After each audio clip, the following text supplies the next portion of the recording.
Does Area 51 hide aliens? The US denied this base even existed for decades and only officially confirmed it in 2013. It's located in the Nevada desert, and getting in is basically impossible. Restricted airspace, heavy security, no access. But here's the twist. This is where top-secret aircraft like the U-2 and SR-71 were tested.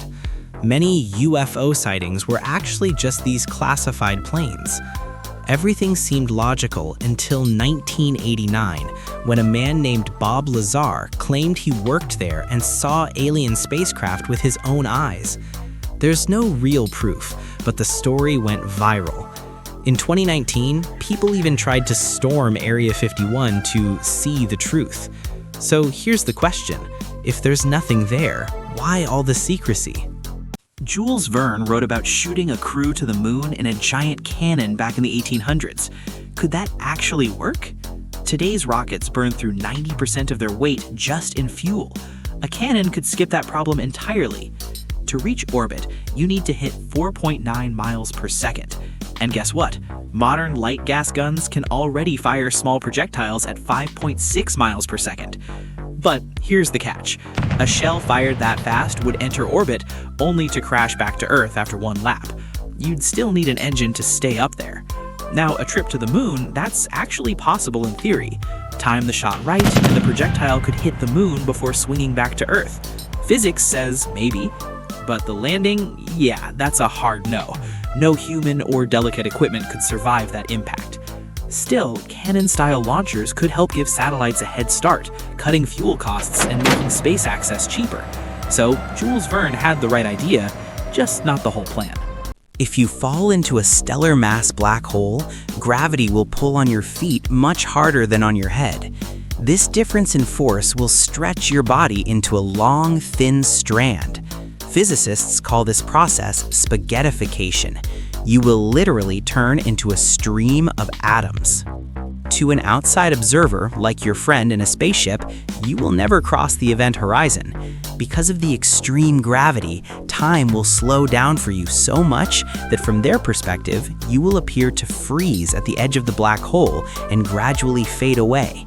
You basically drop out of time for the entire universe. But for you, time will pass normally.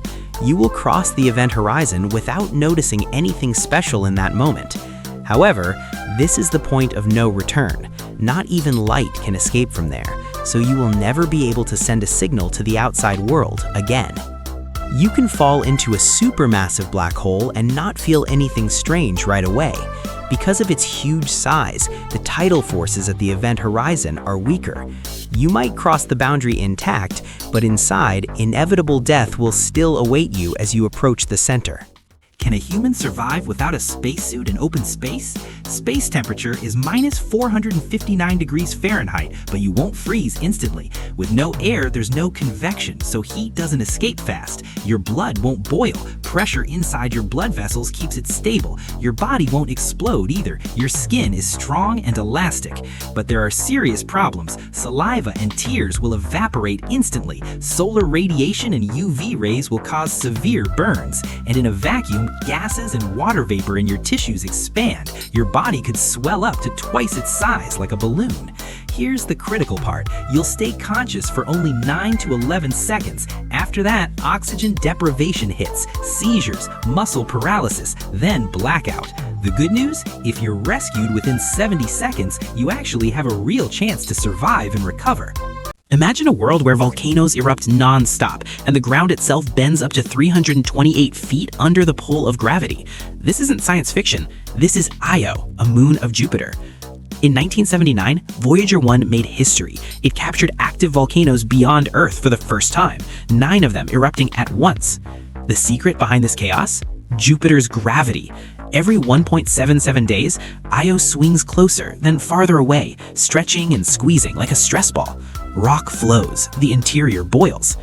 Loki Patera is the largest lava lake in the solar system, nearly 124 miles across.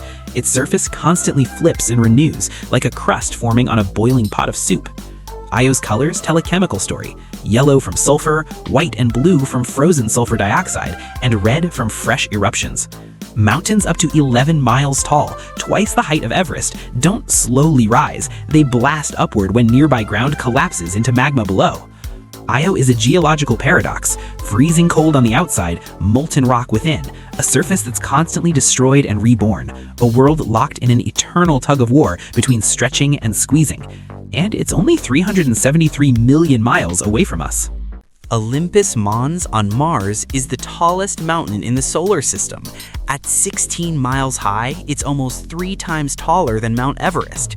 Its diameter is 373 miles. That's as big as France. It's an extinct volcano named after the home of the Greek gods. Amazingly, the slope is only 5 degrees, so you can't even see the summit. It feels like you're walking on flat ground. The climb would take about 2 days. Mars's gravity is 2.5 times weaker than Earth's.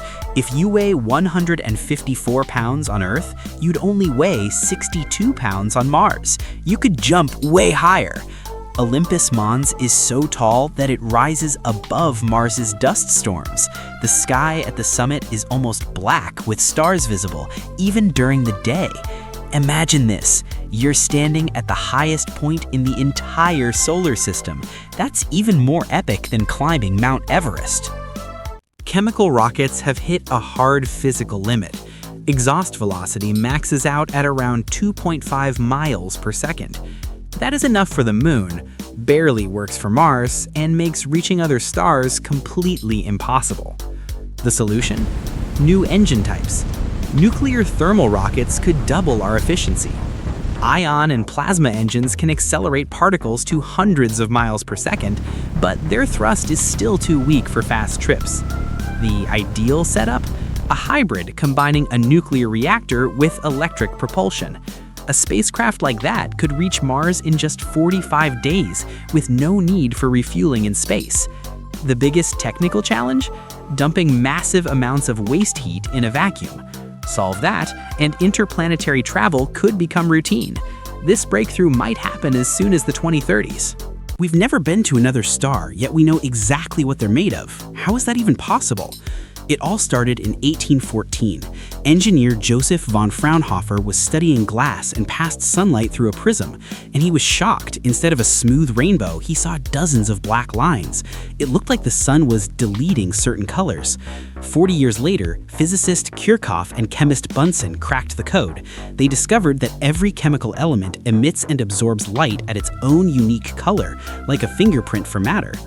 Scientists matched Fraunhofer's lines to elements on Earth and read the sun's composition: hydrogen, sodium, iron, all without leaving the lab. But the biggest discovery was still ahead. In 1868, they found a line in the sun's spectrum that didn't match any known element. They had discovered helium. It wasn't found on Earth until 27 years later. Today, by studying starlight, we can determine not just what stars are made of, but also their mass, temperature, and age. The entire universe is talking to us through light. We just have to learn how to listen. How will our universe end? Our universe is expanding, and it's speeding up.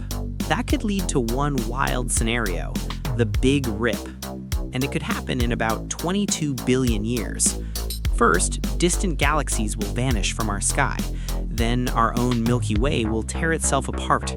Next, stars and planets, gone.